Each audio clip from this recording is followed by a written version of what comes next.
হাসিনাকে বেসিক্যালি হচ্ছে ডিফিট করছি রাজনৈতিক স্লোগানকে ব্যবহার করে, যে খুনি হাসিনার বিচার করতে হবে বা স্বৈরাচারী হাসিনার বিচার করতে হবে।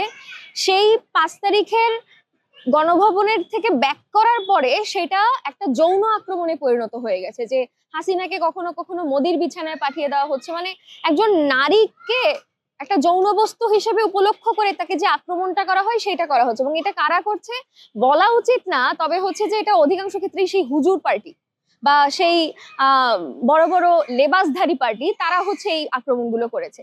রাজু ভাস্কর্যে এসেও যখন আমরা হচ্ছে শিক্ষার্থীরা তাদেরকে এই ধরনের স্লোগান দিতে নিষেধ করছিলাম, তারা কিন্তু তখন থেকেই আমাদের কথাগুলো শোনে না এবং অনেক বেশি উগ্র আচরণ করছিলেন। এই প্রজন্মের শিবির কিংবা অন্যান্য ধর্মীয় রাজনৈতিক যে দল, তাদের যে বিভৎসকর ইতিহাস এবং মানব বিরোধী যে কর্মকাণ্ড, সেই ইতিহাসগুলো সম্পর্কে সম্যক ধারণার যে অনুপস্থিতি এবং সেইটাকে ব্যবহার করে কেবল ফেস কার্ড খেলে যে রাজনীতিতে তারা করছে, সেটার ফলাফল হিসেবে আজকে পাবলিক ইউনিভার্সিটিগুলোতে যেই ছাত্র সংসদ নির্বাচন, তার রেজাল্টটা দাঁড়াইছে।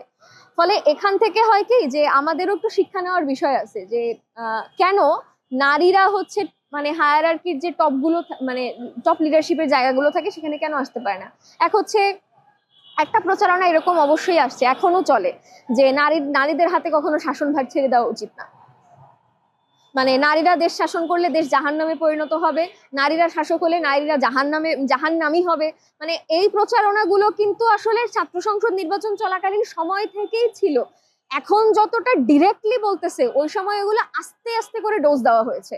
এবং মনস্তত্ত্বে যদি ধীরে ধীরে একটা বিষয়কে বারবার ডোজ দেওয়া হয়ে থাকে, তাহলে কিন্তু সে ওইটা দ্বারাই প্রভাবিত হয়। এই প্র্যাকটিসগুলো হয়েছে। এবং নারী হলগুলোতে ছাত্রী সংস্থা যে একটা প্রচ্ছন্ন অবস্থায় আছে, সাংগঠনিক ভাবে শক্ত, কিন্তু সকলের কাছে কি ছাত্র রাজনীতি নাই নাম দিয়ে তারা অবলুপ্ত অবস্থায় আছে।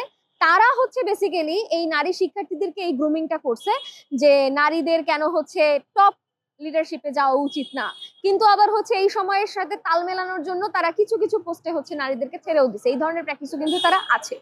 ফলে এই যে মানুষের মন থেকে যদি এই ধরনের ব্যাকওয়ার্ড চিন্তা, যে নারীরা দেশ শাসন করলে হাসিনার মতো স্বৈরাচার হয়, নারীরা দেশ শাসন করলেই দেশ জাহান্নামী এবং নারীও জাহান্নামী হয়, এই ধরনের মৌলবাদী চিন্তা চেতনার মানে বিপরীতে যদি প্রগতিশীল চিন্তার ব্যাখ্যাগুলো নিয়ে আসা না যায়, তাহলে কিন্তু আসলে মানে যতবারই নির্বাচন দিক না কেন, যতবারই তারা সেটা সুষ্ঠু দেখাক আর না দেখাক, সেটা কিন্তু আসলে মানে খুব বেশি পরিবর্তন আনবে বলে আমার মনে হয় না।